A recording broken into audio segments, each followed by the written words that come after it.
So Bitcoin is sitting at $101,000. There is an extra 500, so it's 115. I really need to check. How do we say $1,500 along with $100,000? Anyway, so it's $101,000. There is an extra $600 on top of it. Anyway, but our situation for Bitcoin has not changed. Our narrative, our story hasn't changed. We are still using $100,000 as the most bullish support for Bitcoin. As long as 100,000 holds, we are going to go towards $120,000. There's a slight change. Now we are not going to rely on $95,000 support area anymore. I'll not use that. You can use it as a reaction board. When it drops towards it, it might try to climb back up towards that, but we are removing $95,000 as a support area. We are going to be more inclined towards a first drop towards $90,000, and then after that another drop towards 85 the moment 100 is gone. I think we have lived in these price ranges for so long that while from one end it is bullish, that it is super bullish, that it is still holding on to $100,000, but at the same time the failure at $100,000 indicates that the moment it fails is going to be really bad. It's like the old saying goes that the bigger they are, the harder they fall. It's that kind of a thing, and it is true, considering that you fight in a range that is way beyond your capacity. That means that to be in that range sustainably, you are exerting yourself way more than you should. Maybe holding on to $85,000 is way comfortable and easier in comparison to holding on to $100,000, which is $15,000 higher. And in terms of dollar value, I'll tell you, I'll just explain it to you why it is hard. Just a second, okay? And let's look at Bitcoin. So Bitcoin is $2 trillion, okay, at $100,000. So 2 trillion at 100. Then let's do a little bit of math, okay? So it's 2 trillion at 100. Then at 85, it's going to be 1.7 trillion. So $0.3 trillion or $300 billion of gap is there the moment it changes. So that's a good amount of comfort. You don't need to use an extra energy of $300,000. You need to use a lesser amount, right?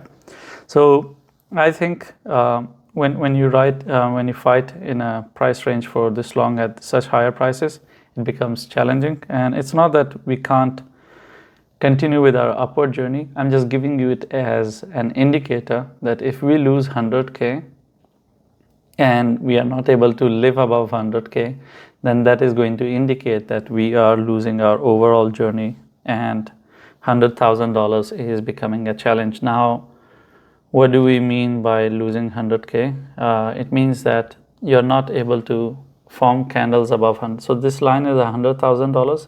You can see that every other candle is going down below it. These are on daily basis, by the way. The overall spending of life above 100K to even do a bit of fake out for even 2 days is kind of turning into an impossible feat right now. And that's why I'm thinking that, okay, Bitcoin is facing a bit of challenge. But if Bitcoin successfully stays above it for 2 days, then I can say that, okay, for 2 consecutive days, it has stayed above $200,000, well, above $100,000. Now we can say that Bitcoin is going to go towards $120,000, which is a 20% move up from here. Then I'll be leaning towards that story. But the moment you lose $100,000, I don't think that now 95 would matter. We would be seeing 90K, and after that, of course, we would see 85K for the first time, and after a very, very long time, and that's something that is due. And just to add one more small thing, we have stretched this video too far anyway. I think that BlackRock has moved some of its ETFs, not tokens. I think they have done half and half. I don't know where the hell they have moved, but my analyst, he shared the information. So they have basically split it. And the only assumption that I can assume here is that most probably BlackRock is preparing for their reporting. I think on 10th of January they have a report due. So they're going to show results or outcome to their investors, because BlackRock doesn't own anything. It's always other people's money. You just use other people's money to look like a cool dude. Because no entity can have that kind of funding. You basically grab other people's funding, buy assets with it, and use those assets as collateral, and then get more money with it. That's the game that generally you play.